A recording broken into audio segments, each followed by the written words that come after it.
The pillar of a healthy K-pop stan is being able to criticize your own faves while still supporting them and listening to their music in good faith. That's my opinion at least. Maybe the first unpopular opinion of this video.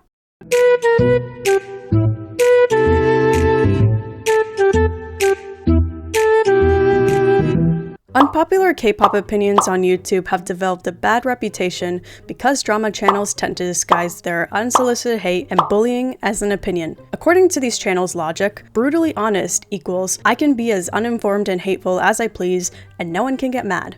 And I can't stand it because it's channels like mine that research, provide sources, and carefully discuss a topic that gets conflated with this type of content. I'm human, which means I do have thoughts that are just straight up gossip and non-informed opinion, like when an idol gives mean girl vibes because she flipped her hair a certain way, or when someone has an annoying face that makes you dislike them for no rational reason. It's entertaining and not something to take seriously. But I avoid gossip or opinions based too much on feelings because they rarely offer anything meaningful to conversations. If I'm criticizing a group's vocals, it's irrelevant if I think a member is ugly or that someone has a mean girl vibe. Sure, saying things like that can make the criticism spicy. Maybe. But my mantra has always been, if I want to be taken seriously, I can achieve that best by offering criticism without name-calling, baseless insults, and being rude about the thing I'm speaking of. The people and things I do openly insult in my criticisms when it happens are typically criminals, like from Burning Sun, idols who've been outed for horrible things and disgusting behaviors, and companies with known abusive practices and a problematic history. I'm fine making those people the butt of my jokes when they've actively harmed others with little remorse. They can handle a little sarcastic berating after all their BS. With all that said though, having an opinion, even an unserious one, is ultimately okay. What I think matters most when giving a K-pop opinion is if it has malicious intent behind it. It's the difference between saying you don't like this idol's hair because it doesn't suit her or compliment her features, and saying her hair is ugly because her face makes people want to unalive themselves and wish she was edited out of group photos. But the K-pop community is so polluted with hate, absence of media literacy, and not enough critical thinking, just saying you don't like something in K-pop is hate. It doesn't matter if I preface that my videos are not hate, or make it clear what my criticism is about and who it's targeted at. The moment I say something that's not in favor of an idol or group, my content gets branded as hate. I made a big mistake of assuming Wonbin's fashion wasn't his own when it was well documented that androgynous fashion is his preference, and I pinned the correction in the comment section. But in that same correction comment where I listed my sources and research, Breeze insisted that I was bullying Wonbin and were like, call me different names, despite my problem being SM and holding SM accountable for exploiting their artists. This reaction highlighted to me the dichotomy of which the K-pop community exists in. When K-pop fans are not participating in toxic hate trains, they're pushing toxic positivity. Toxic positivity sees any opinion or negative thought as harmful to K-pop. In order to be unproblematic or stop hate, the K-pop community basically has to be in a utopia where no one ever disagrees with each other and fans only express positive things about K-pop.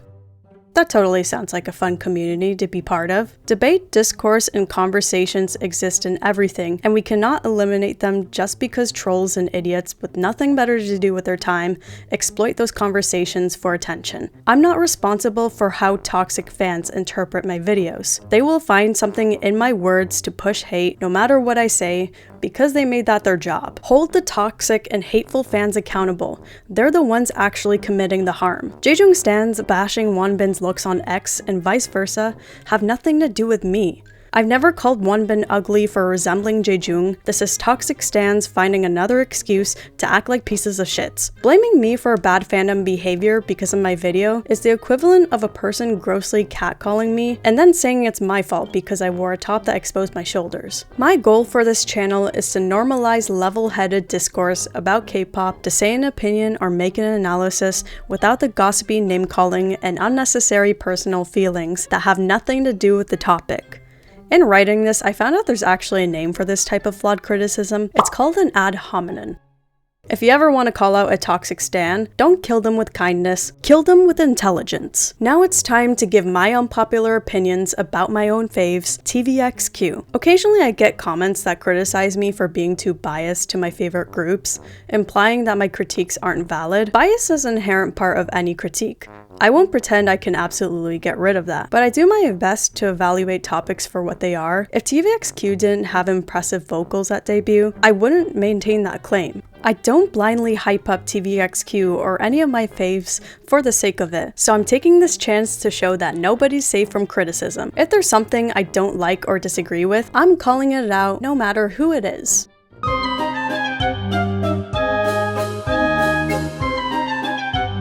Given how there was a 5-year gap between 2002 and TVXQ's last album, The Chance of Love, on top of the group's 20th anniversary coinciding with the new album release, there was a lot of anticipation for what 2002 would be, and with high anticipation comes easy disappointment, which is what I unfortunately felt when I listened to 2002. The music felt too commercial, as if it relied more on pleasing the general public's taste than creating a distinct sound for TVXQ. With a 5-year gap as a group, I don't blame SM for playing it safe, but I also don't think playing it safe was well intended of SM because of how half-assed TVXQ's promotions were for this comeback. SM brushed over a major 20th group anniversary. I barely remembered it happened. 2002 feels like a bunch of mid-predictable K-pop tracks given to TVXQ because the company had to give them something. Rebel felt like it was made for TikTok with its talk chorus, dance challenge choreography, repetitive melodies.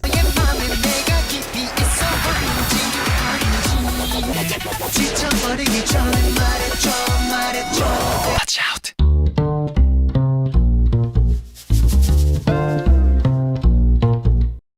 I'm not even ripping on TVXQ for doing music that's unlike their previous comebacks, because musical experimentation is literally what the group is known for. This group has pulled off R&B, soul, rock, jazz fusion, hip-hop, probably so much more. But Rebel for me is missing that classic TVXQ oomph. You know, like the explosiveness of Rising Sun, that build-up of Keep Your Head Down, the innovation of Something, the charm of Spellbound. Rebel just kind of exists. Now, I don't dislike the entire album. Down is a much stronger single, and Fix It, Life's a Dance, Take My Breath Away are some songs that stick out more to me. Rodeo feels like an EXO song. I swear, if I didn't know TVXQ, I would have thought this was a song from their Obsession album. So 2002 feels uninspired, and I think TVXQ deserved a better album for their 20th anniversary, and not something that felt like it came from the rejection pile of SM comeback songs.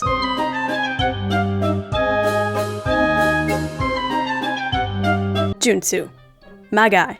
My ideal type. The reason why I have good taste in men now. Junsu's probably gonna hate me for saying this, considering he'd sacrifice his kidney for the musical industry, but I'm gonna say it. Junsu's idol career became stagnant ever since he opened his company Palm Tree Island and made musicals his career focus. I see how happy Junsu is in this career direction, and I don't want to be a dick, but if this is the same man that gave us exceptional K-pop releases like Tarantella and Flower, which are concepts that broke the K-pop mold, then I'm gonna be a little sad that he's hardly doing that now.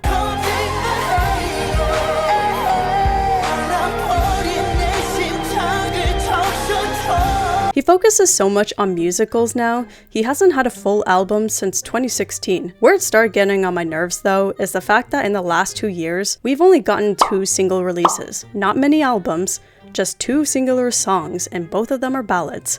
I'm sorry, Junsu, but half of your musicals are ballads. Do we really need more of that in your solo work? I don't even dislike ballads, but when it's over and over again, and this man was literally known for integrating genre fusion in his music and having risky concepts, I'm not so keen on this new music being so formulaic and predictable. Again, unpopular opinion, but musicals have negatively impacted Junsu's vocals in his idol activities. I was lucky to have the chance to see Junsu live in Seoul, and don't get me wrong, it was a great show, but Junsu in recent years started singing songs at a lower octave from the original.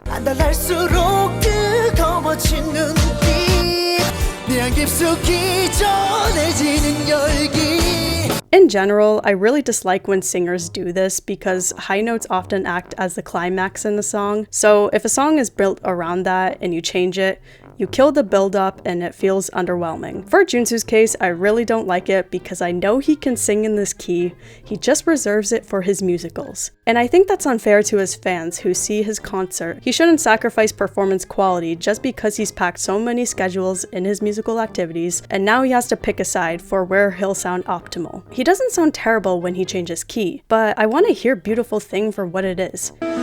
He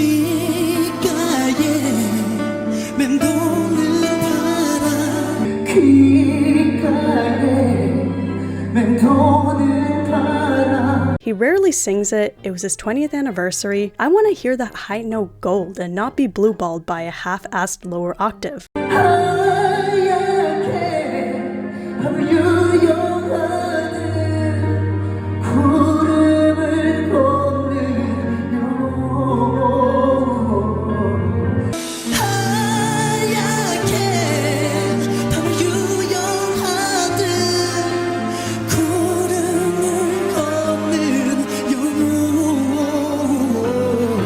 So the problem was never Junsu doing musicals. He's been doing that since the dawn of his solo career.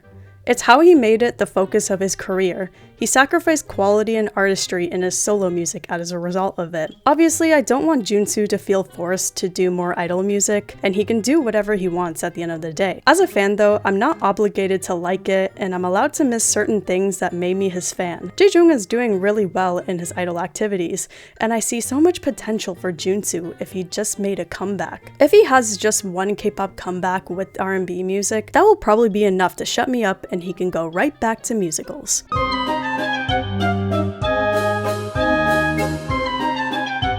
This opinion is kind of an off-branch of the musical one because his commitment to musicals does give off certain vibes concerning his international fans. But here's why I don't think Junsu appreciates his international fans enough. He's not aware of the fact that international fans can't engage with his musicals the way that Korean fans can. He doesn't give credit to international fans who saved JYJ when they were blacklisted. He only mentions Bora Bora for places beyond Asia, as if the rest of the world doesn't exist. Now let's go through the points. Musicals are extremely inaccessible to international fans. I've known foreigners who've gone to them, but they had to fight tooth and nail to get a ticket. That means navigating the global ticketing site, which is not foreign friendly, going through third-party vendors on X at the risk of being scammed, and even if you wanted to try your luck with buying from the Korean ticket site because it actually loads normally, you cannot do that because you have to be a Korean resident with an ID number to buy it. Is it Junsu's fault that international fans can't properly engage with his musical content? No, but it doesn't change the fact that we're at a disadvantage.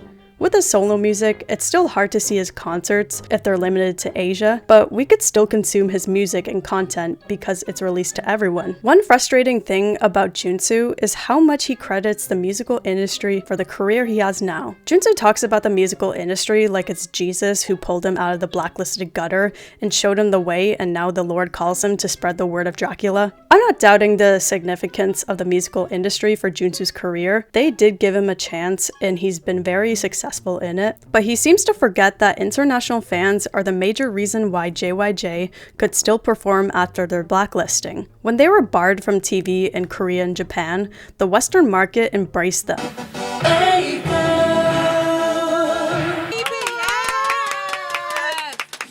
I like the change too. Stop.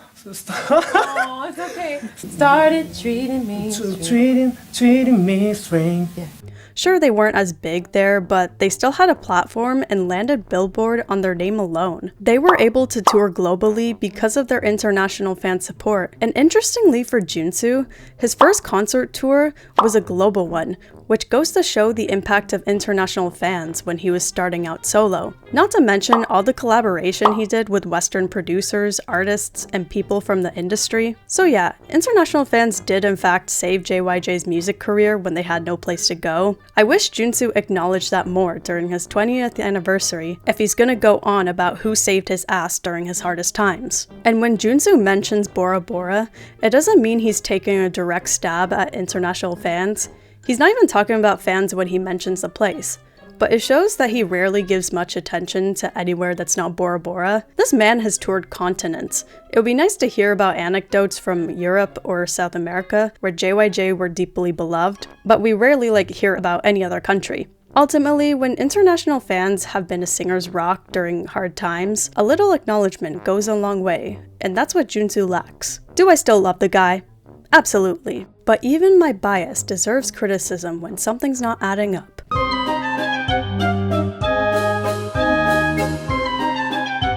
If you're a fan of Jaejoong or OG TVXQ, You know that Jaejoong is notorious for talking with no filter and saying the most unhinged things. 만들고 싶어. 솔직히 말하자면 성격부터 뭐 신체 부위까지 저는 모르는 게 없어요. While it's not the most appealing to the general public because Korea loves the perfect, never actually speaks their mind personality, the fans love him for it. But I don't think Jaejoong is unfiltered and brutally honest like he used to be. Ever since he's been back on the Korean broadcast, he seems more vigilant on how he presents himself to the general public. In J Friends, for example, he basically adopted an aegyo personality, doing big aegyo gestures left and right, wearing cute, almost infantilized clothing, and the way he speaks is more reserved. This image is the opposite of what he became known for. 좋아해. 이게 아이돌이지. 그럼 일본어도 다이쯔끼, 다이쯔끼, 뀨 이런 거 쓰시는구나. 뀨. 사심 먹고 이렇게 하는 거 되게 힘들어요. I think he does this to relate to younger generation idols and fans. He brings up his age so much that it makes me feel like he's seeking the validation of Korean netizens. He has to look youthful enough to be relevant in K-pop. Now, I don't blame him for any of this considering the way K-pop fans treat idols like an expiration date. As a show host and CEO of a company, it's also part of his job to please the general public, and because he was blacklisted for so long, he's basically rebuilding his career in mainstream media from scratch. Which means he's less inclined to take risks and instead panders more to current trends in the industry. Sexy idol is not in fashion right now, as amazing as Jaejoong looks in it. I will acknowledge though that a large part of him grew out of this like sexy, tough looking image, but I still think the aegyo personality is more forced. Jaejoong basically doesn't want to intimidate and turn people away from him. He's known for his beautiful but cold ice prince face, and this aura doesn't translate well for show hosting and managing a girl group. So he has to up the aegyo and be more reserved for the GP to accept him. At least that's my observation. Jaejoong's bluntness and wacky personality is still there. I think he just suppresses it based on what he's doing in K-pop. Do you get frustrated with your favorite idol? Are you afraid to criticize them because stans will stone you to death and send you to K-pop hell? Well, When Finish is a safe space, so if there's something that your alt does that tickles your nerve, I'd love to hear about it in the comments.